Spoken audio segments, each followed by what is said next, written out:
Whitson and her fellow astronaut Jack Fisher. In 2008, Dr. Whitson became the first woman to command the International Space Station, and on Monday, she will break the record for the most time spent in space of any American astronaut. The president, joined by his daughter Ivanka and NASA astronaut Kate Rubin, will congratulate Dr. Whitson on this incredible accomplishment and discuss the importance of encouraging women to pursue careers in STEM fields: science, technology, engineering, and math. As you're all aware, in addition to signing the NASA Transition Authorization Act, the President also recently signed the Inspire Women Act, which ensures that NASA continues recruiting women for important STEM-related jobs in aerospace, an effort that's particularly important to this President. We're working closely with NASA and the Department of Education to make this conversation available to classrooms throughout the country.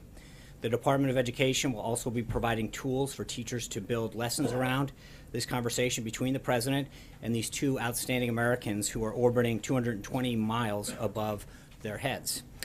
The call will air live on NASA TV and stream on NASA's website and Facebook page.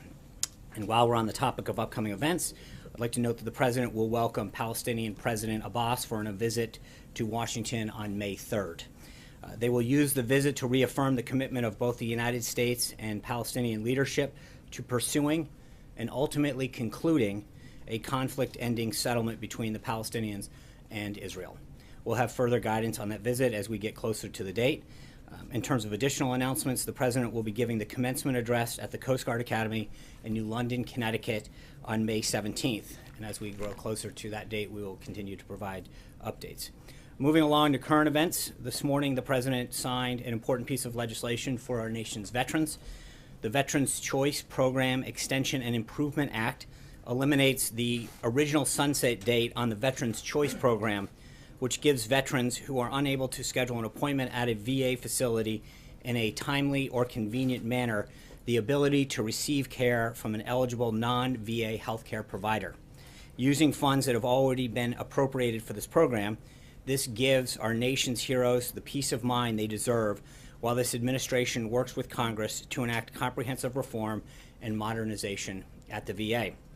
The Vice President is continuing on his international tour today.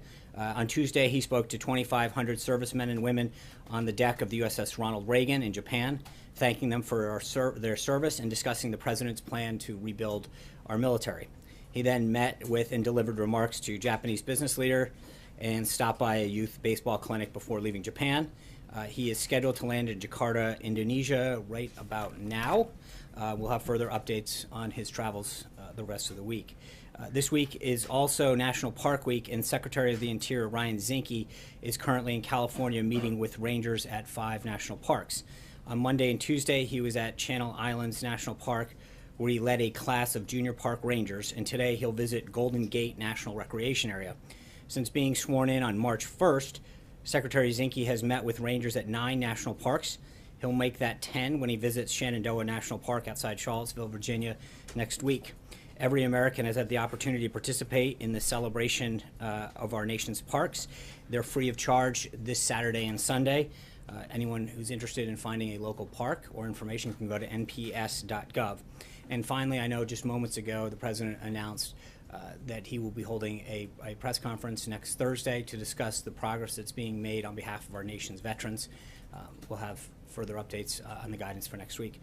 With that, I'm glad to take a few of your questions. John. A couple of unrelated topics. First of all, Georgia 6th Congressional District. The fact that Jon Ossoff pulled in 5 or 6 points more than most Republicans thought that he would have. And Lindsey Graham saying this is a wake-up call to the Republican Party that there's a lot of moderates that are beginning to emerge in the South to a greater degree that the Republican Party needs to pay attention to. I don't imagine that the outcome of the runoff is in that much question, but does Senator Graham have something there that the Republican Party needs to pay attention to changing demographics, particularly in the South? Well, I think you know that based on my former position, we talked about changing demographics throughout the country and made significant headway in doing that. And I think in large part that's why we won. I mean, we had been talking about how the Republican Party had won at so many different levels of our country, but the presidency had eluded us. This president went and got 306 electoral votes, won 30 of 50 states, over 2,600 counties. I think we did pretty well in November, and we've continued to pick up seats around the country at different levels, so I feel very confident about the state of the party. The fact that Ossoff came so close to 50%. Yeah, is that I would, concerning? well, I would, just looking at the facts, there was one candidate on the Democratic side. They spent over $8 million on one that they backed. I mean, and I think when you look at the total Republican vote, it was over that. This is a district that was very close on the presidential level last cycle, and the Democrats went all in on this. They were clear going into this election. They said that their goal was to get over 50%. They came up short. I mean, so and if you look at what his percentage of what it was presidentially, it pretty much tracks. I think this was a big loss for them. The bottom line is they went all in on it. They said that their goal was to get over 50%. They came up short. Unrelated issue. Tillerson's letter to Paul Ryan on the JCPOA in Iran. Is the United States basically saying there's no evidence that Iran is cheating on the JCPOA? No, I think what the letter says is that the president is directing an interagency review of the deal to review that, and we have 90 days before the next one comes up. We'll have more, but right now we're undergoing a 90-day review, and I think the statement that the Secretary of State made to Congress very clearly stated that the president is directing the National Security Council to lead an interagency review of the plan and evaluate whether suspension sanctions related to Iran pursuant to the JCPOA are in the vital interests of the national security, of our national security. The letter clearly lays out what the president's going to do to make sure that they're living up to their agreement. Is the president concerned that Iran may be cheating on the JCPOA? Well, again, David Albright, the noted UN weapons inspector, says they're developing a new centrifuge, which he thinks could be a violation of Well, the and I think that's why he's asking for this review. I think that if he thought everything was fine, he would have just, allowed this to move forward. I think he's doing the prudent thing by asking for a review of the current deal and what's happening. Thanks, Sean. On the USS Carl Vinson, what happened? Can you take us through the events from the perspective of the White House that led to the miscommunication, this administration thinking that this vessel was thousands of miles away from its actual location? I'm sorry, can you repeat the last part? Can you take us through the events that led people within this administration to believe the vessel was thousands of miles away from its actual location? Well, I mean, PACOM put out a release talking about the group ultimately ending up in the Korean Peninsula. That's what it will do. I think we were asked very clearly about the use of a carrier group in terms of deterrence and foreign presence and what that meant. I think that's what we discussed. I would refer you back to any other issues with that to the Department of Defense. Does the president believe that he might have spoken too quickly on this location of the vessel before it was actually arriving? The president said that we have an armada going towards the peninsula. That's a fact. It happened. It is happening, rather. Yeah. Sean, I just want to follow up on that. Obviously when the President of the United States says there's military hardware going to a region in the middle of a crisis on the Korean Peninsula, the allies of the United States are encouraged. When that happens to not be the case, they can interpret that as a false encouragement. So how is this White House explaining to South Korea and Japan that in fact during the build-up and the actual DPRK missile launch, there was no USS Carl Vinson off the coast of respectfully, Korean Jessica, I would Peninsula? ask you to either touch base with PACOM or the Department of Defense. The statement that was put out was that the Carl Vinson group was headed to the Korean Peninsula. It is headed to the Korean Peninsula. It'll arrive there. What's that? It's headed there now. It wasn't headed there Sure, last no, week. but that's not what we ever said. We said that it was heading there, and it was heading there. It is heading there. So that remains. An impression that allies had. But if there's an impression, then that's not. Then there should have been clarification from people who were seeking it. But I mean, PACOM put out a release talking about what its ultimate destination was going to be, and that's where it ended up. Caitlin. Well, why did the administration never clarify? Because it definitely, the intent in media reports was that it was headed there now, and now it's going to be there But that 2 weeks wasn't, later. with all due respect, that's not my, we were asked a question. Don't comment on it. I know, no. No, that's not true. What I was asked was what signal did it send that it was going there? And I answered that question correctly at the time, that it signaled foreign presence, strength, and a reassurance to our allies. That's a true statement. You're asking me why you didn't know better. I don't know. That's a question that should have been followed up with either PACOM or the Department of Defense. But the only question that we were asked was what signal it sends, and I think we answered that very correctly at the I time. think it was a little misleading. No one found out about it until a picture was posted on a What do you mean? page. showing What part is where the misleading? I'm trying to figure that out. We were asked a question about what signal it sent. We answered the question on what signal it sent. I'm not the one who commented on timing. Well, what's misleading is that people thought it was headed there now, and now it's going to be there weeks later. They thought it was already headed there. And it But wasn't. again, It was doing that's an exercise. before I it was understand going the there. question, right? But what I'm getting at is, it was announced that it was going. It will be there. We were asked simply a question on that. I think all other questions should be asked of the Department of Defense. John. Thanks a lot, Sean. Earlier today, China's foreign ministry spokesman said that China is increasingly frustrated with North Korea. And North Korea, you may have seen it, put out a simulated video over the past 24 hours which shows its missiles attacking, destroying an American city. What's the American White House reaction to that video and also to the comments by China's foreign ministry spokesperson? Well, the first part, this isn't the first time that North Korea has put out propaganda tools, and I don't think we're going to comment on every time they put out a piece of propaganda.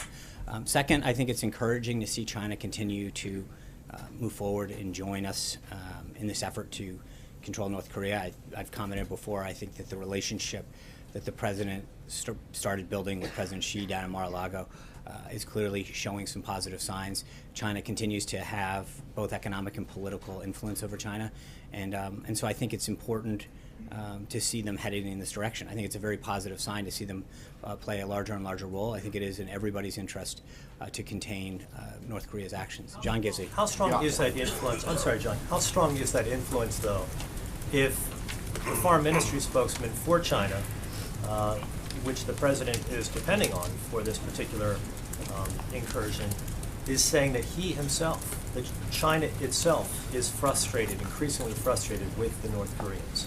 Well, again, I think from an overall diplomatic sense, I think it's a positive to see China continue to take positive signs aligning with the position that we have on this. That's a positive thing. I think the time will tell, but I think seeing a unified effort to contain North Korea's threat is a positive step to protect not only our national security interests, but those in the region. Sorry, John Gizzi. Thank you, Sean. A few weeks ago, I asked you about the president's upcoming visit to Rome and whether or not he would have an audience with this Pope. And I pointed out that this is something that's a part of modern history, going back to 1959, when President Eisenhower had an audience with Pope John the 23rd. You said it was something you'd definitely be in favor of. A few days ago, the Financial Times reported that sources within the administration said this was very unlikely to happen, and that for the first time since nearly 60 years ago, the president would not have an audience with the Pope. Yeah, Why? So right now, at this time, obviously, we headed to both Brussels and Sicily. If we have updates on the schedule, and we're still plenty far away, I'm sure that we will let you know about any additional stops. But Are you in touch with the Holy See about? I appreciate the effort, but I think until we have an update, I'm not going to go there. Francesca. Sean, back on Iran and the State Department's letter to Congress, there's been some talk about stricter sanctions on Iran for the ballistic missiles test that it's been conducting and state finance of terror. Are you concerned that tougher sanctions on Iran would motivate it to violate the nuclear deal? Well, I obviously any action that we would take if we did is something that gets vetted through the interagency process, and all of those kind of considerations are taken in terms of trying to achieve the effect that we want. So sanctions have been an effective tool in many cases, and I think that, as we've mentioned, a lot of times the president doesn't telegraph what action he's going to take, but as we conduct review of options available in this situation, we'll go through the interagency process and have different entities weigh in. Sure, but But in consideration of those potential Right, sanctions. obviously, but we're well aware of any potential negative impacts that an action could have. And so regardless of whether it's an economic, a political, or military action, you always weigh all those kind of options. George? Sorry, one small follow-up Yeah. on that. The president has said, though, that he would like to see the nuclear deal renegotiated with Iran. How specifically does he plan to get a new deal? Is that something that he still wants to do? Well, again, that's why we're undergoing this interagency review. Part of this is to get the entire team to look at it as part of the next 90 days review that is required under the deal. So we will have recommendations that will be presented to the president on where the deal stands and how to act further. George. Thanks, John. Looking ahead to the 100-day mark and setting aside executive orders, can you say what the single piece of legislation that you are proudest that you got through Congress that was on the president's agenda? Well, a few things on that. Number one, we're not done. We've got a little ways before we hit the 100-day mark. So I think what you've seen out of this White House is a very robust agenda of activity. There's a lot of executive orders that I think the president's been pleased with, not only what they've done or what they will do, but what they've done. I think when you look at immigration in particular, we see a very significant drop at the border. I think on jobs, there's been a lot of activity that we've been very proud to see American manufacturing and job creation. But then there's pieces like what we did today that I think if you're a veteran who's served our country, to know that you have additional options to get health care in a timely manner, or not just but a geographically friendly manner, so you're not driving hours, is very helpful and a strong symbol of how we treat our veterans. There's a lot of things that I think the president's done on veterans, on immigration, on regulatory reform. As I've mentioned here, we're now at a dozen Congressional Review Act pieces of legislation that have been signed that have had, I think, a very positive impact and will have a very positive impact on job creation. And I've noted before to you that only one had ever been signed in history before. That's a pretty significant achievement for this president, and obviously when you look at the confirmation of Neil Gorsuch to the Supreme Court, it's another significant one. But there's a lot, and again, we'll obviously spend some time talking about this next week. But I think we're very pleased with what the president's accomplished, and as he noted yesterday in Wisconsin, the amount that he's done overall has been significant. Zeke. Thanks, Sean. Two separate topics. First, on the potential for a government shutdown next week in the CR, is the president, the budget supplemental that the White House requested about a month or so ago included boosts to defense spending cut and other discretionary spending, non-defense, included funding for the wall. What is the president going to insist that the CR that will be necessary to keep the government open after next weekend will include all of those priorities, or would he accept a sort of a flat CR that would just continue the status quo? Well, obviously, yeah, we're having those discussions have been ongoing with House and Senate leaders as we approach this deadline. But as you correctly point out, I mean, the president's priorities are very well known. What he wants to do in terms of both military and homeland security. Yeah, but I think that to start negotiating in public will probably not be a very prudent thing to do as we get closer to that deadline. So I respectfully, we're days away. You'll have plenty of time to see what's in there. Second question, another topic. Sorry. Late last night, the Presidential Inaugural Committee released its list of donors at the end of the filing period. It included, raised record amounts of money, obviously, included lots of money from corporate donors, many of them who have business before the administration. As the president who ran on the Drain the Swamp slogan, concerned about the perception, certainly, but also any or the potential for any real conflict of interest between some of those donations coming into supporting his inauguration. No, I mean I think that this is just like a campaign in the sense that you have there's full there's disclosure on this for a reason so that you know what's happening. I think funding the inaugural committee has pretty much been a nonpartisan activity that is going back every administration, going back through administrations. So this is a time-honored tradition. I think a lot of Americans and companies and entities are proud to support the inaugural, and I think that you've seen that over time. The people who have been there are a lot of people who really take pride in helping us show the world a peaceful transformation of power. Richard, Thank you, Sean. I just want to go back to Wisconsin yesterday. you want to go back, huh? It's nice. The president said about the issue with the local dairy producers, dairy farmers, that the White House was going to work on that very hard immediately. Actually, starting today. That's what he said. Calling Canada and asking for solution. Has the White House been in contact with anybody in Canada, in Ottawa? I'll have an update for you, hopefully at some point on that. But I'm well aware of the president's comments on that. I think it's a very important issue for people in Wisconsin, and the president looks forward to following up on that. Who's going to go fast on this point? I think all I will say is that the president is going to make sure that we follow up on that. David Jackson. Oh, I'm Very sorry. quickly, he said that on NAFTA he wants very big changes, or we're going to get rid of it once and for all. Are we at that point, like very big changes, Well, or I think no? we'll see what pans out in the negotiation. But I think there's an opportunity. Can I just? I think I got this, but thank you. Maybe. All right, thanks, man. I'll see you in a minute. Hold on one second. All right, that was cool. Real quick, how do you follow that? Just to John Gizzi's point, I just want to make sure I note that we will be reaching out to the Vatican to see if a meeting, an audience with the Pope can be accommodated. We'll have further details on that. Obviously, we'd be honored to have an audience with His Holiness. David, I'm sorry, I called on David first. Thanks, Sean. What's the White House's reaction to the deportation of Juan Montez? He's a dreamer from California, Right. apparently the first one to be sent back. I think there's that situation is evolving right now.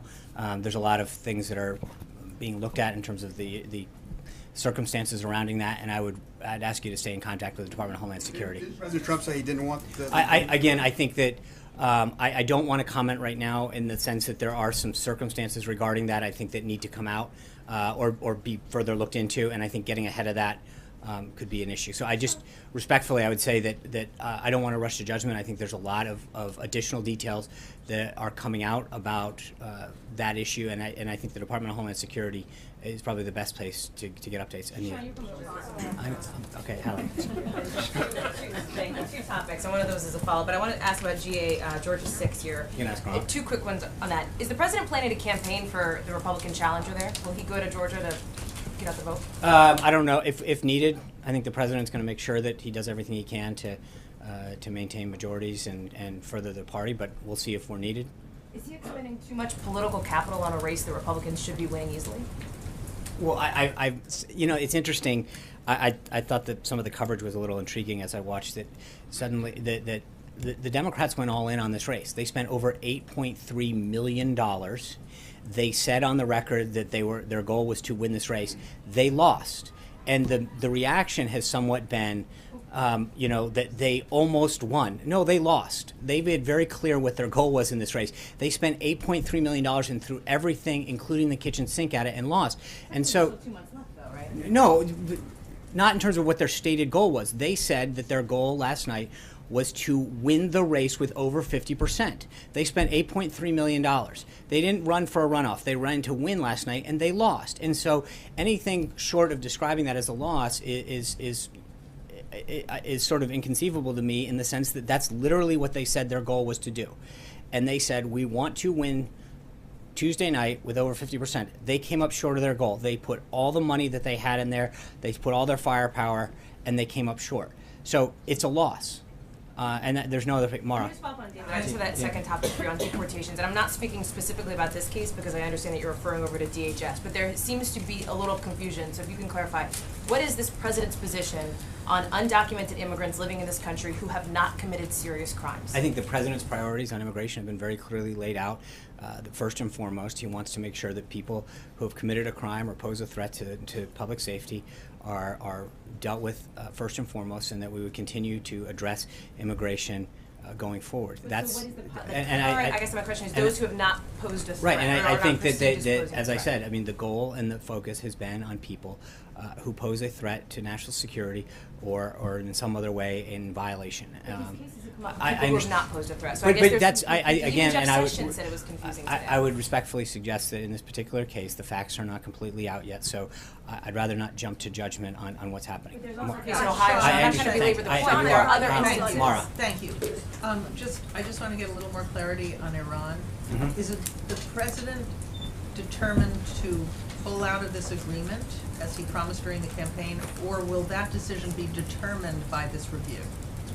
I think part of the review, the interagency process, is to determine where Iran is in compliance with the deal and to make recommendations to the president on the path forward. So he might or might not decide to pull out? I think that's why you undertake So this is a, up in this decision has yet to be made, that's why he's doing a review. because that was a campaign promise. Right, and I understand it, and that the point that I'm making is that he asked the interagency team to conduct a review, as the secretary laid out in the letter last night. Anita. Sean, two questions on one issue. My colleague who's currently in Colombia has learned that the president met with two former presidents of Colombia last weekend in Mar-a-Lago, and I think it was set up by Senator Rubio's office. And so I had two questions. One, well, first, some people there are saying that it's to undermine the current president's visit next month before he comes here next month. So two questions. One, why was that not released publicly to the press, to the pool at the time? And secondly,